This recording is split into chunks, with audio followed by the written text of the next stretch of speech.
احمده ونصلي على رسوله الكريم اما بعد فاعوذ بالله من الشيطان الرجيم بسم الله الرحمن الرحيم رب اشرح لي صدري ويسر لي امري واحلل عقدة من لساني يفقهوا قولي۔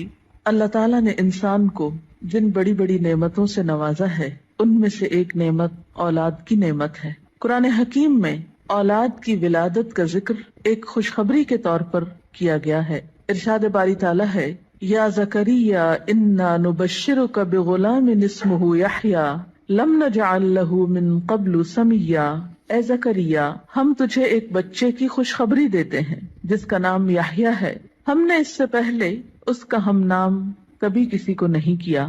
تو گویا اولاد کا دنیا میں آنا انسان کے لیے ایک خوشخبری کی حیثیت رکھتا ہے۔ ایک اور جگہ پر اولاد کو دنیاوی زندگی کی رونق اور زینت کہا گیا ہے۔ ارشاد باری تعالیٰ ہے، المال والبنون زینت الحیات الدنیا، مال اور بیٹے دنیاوی زندگی کی زینت ہیں۔ اسی طرح انسان کے لیے اولاد ایک مددگار اور ایک بہترین غمخوار کی حیثیت بھی رکھتی ہے۔ اولاد سے انسان کی بہت سی توقعات بھی وابستہ ہوتی ہیں، لیکن اولاد والدین پر سب سے بڑا حق جو رکھتی ہے وہ تربیت کا حق ہے۔ اس لیے والدین کو اس معاملے میں اپنی ذمہ داری کا ثبوت دینا چاہیے، اور قیامت کے دن اس کے بارے میں ان سے سوال بھی ہوگا۔ قرآن پاک میں اللہ سبحانہ وتعالیٰ فرماتے ہیں، یا ایھا الذین آمنوا قوا انفسکم واہلیکم نارا، اے لوگو جو ایمان لائے ہو اپنے آپ کو اور اپنے گھر والوں کو آگ سے بچاؤ۔ گویا والدین کی ذمہ داری میں صرف یہی شامل نہیں کہ وہ بچوں کو تعلیم دیں یا ان کے کھانے پینے کا بندوبست کریں، بلکہ ان کی ذمہ داری میں سے ایک اہم ذمہ داری یہ ہے کہ وہ ان کی اچھی تربیت کریں اور انہیں آخرت کے بھیانک انجام سے محفوظ کریں، آگ سے بچائیں۔ ایک حدیث میں بھی آتا ہے، آپ صلی اللہ علیہ وسلم نے فرمایا، کلکم راع وکلکم مسئول عن رعیتہ، تم میں سے ہر شخص نگران ہے اور ہر ایک سے اس کی رعایا کے بارے میں، ماتحتوں کے بارے میں سوال کیا جائے گا۔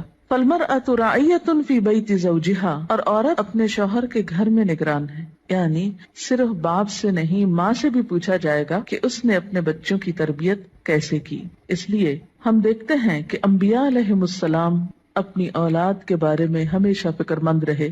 حضرت ابراہیم علیہ السلام اپنے ساتھ اپنی اولاد کے لیے بھی دعائیں مانگتے ہیں، رب اجعلنی مقیم الصلاۃ ومن ذریتی، اے اللہ مجھے نماز قائم کرنے والا بنا اور میری اولاد میں سے بھی۔ حضرت یعقوب علیہ السلام کے بارے میں آتا ہے کہ جب انہیں موت آئی تو اس وقت انہوں نے اپنے بچوں کو بلا کر کچھ پوچھا۔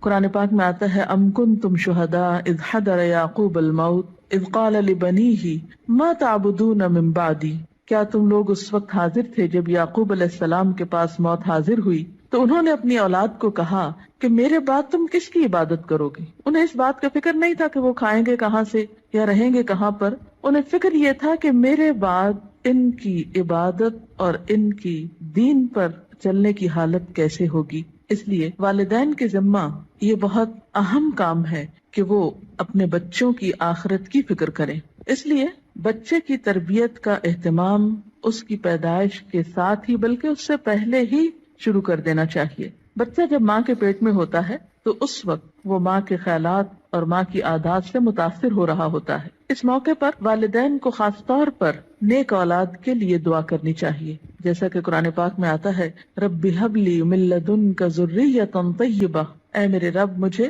اپنے پاس سے پاکیزہ اولاد عطا کر۔ پھر اسی طرح بچے کی پیدائش پر، خواہ وہ لڑکی ہو یا لڑکا، خوشی کا اظہار کرنا چاہیے، اللہ تعالیٰ کا شکر ادا کرنا چاہیے، اس نعمت کو اچھی طرح قبول کرنا چاہیے تاکہ پھر اس کی صحیح طور پر قدردانی ہو سکے۔ احادیث مبارکہ سے ہمیں کچھ اور باتیں بھی پتہ چلتی ہیں کہ جب بچہ پیدا ہو تو اس کے کان میں آذان دی جائے، گویا پیدائش کے بعد سب سے پہلے اس کو اللہ کا نام سنایا جائے، اس کے سامنے اللہ کی عظمت کا اظہار کیا جائے۔ اسی طرح نبی صلی اللہ علیہ وسلم کی سنت سے ہمیں بچوں کی تہنیک کرنے کا بھی پتہ چلتا ہے۔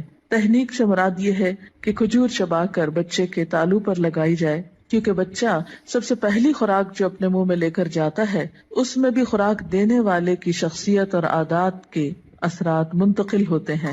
صحیح بخاری میں ابو موسیٰ اشعری روایت کرتے ہیں کہ میرے ہاں ایک بچہ پیدا ہوا میں اس کو لے کر نبی صلی اللہ علیہ وسلم کی خدمت میں حاضر ہوا. آپ نے اس کا نام ابراہیم رکھا. ایک کھجور سے اس کی تہنیک کی اور اس کے لیے برکت کی دعا کی اور اسے میرے حوالے کر دیا.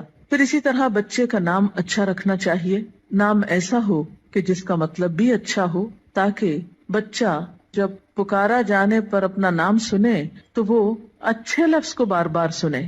ایسا نام نہیں رکھنا چاہیے کہ جس کا پروننسیشن، تلفظ یا معنی اچھا نہ ہو. اسی طرح نومولود یعنی نئے نوزائیدہ بچے کے بارے میں یہ حکم بھی دیا گیا ہے کہ ان کے ولادت کے 7ویں دن ان کے بال منڈائے جائیں. بعض حکماء نے اس کی یا اطباء نے اس کی حکمت یہ بیان کی ہے کہ سر مڑنے سے سر کے مسامات کھلتے ہیں، نگاہ، سماعت اور سونگنے کی قوت کو فائدہ پہنچتا ہے. اسی طرح سنت میں ہمیں بچوں کا عقیقہ کرنے کے بارے میں بھی تعلیمات ملتی ہیں. عقیقہ کرنے میں ایک حکمت یہ ہے کہ انسان اپنے رشتہ داروں کو، غریبوں کو، ہمسایوں کو اس خوشی میں شریک کرتا ہے.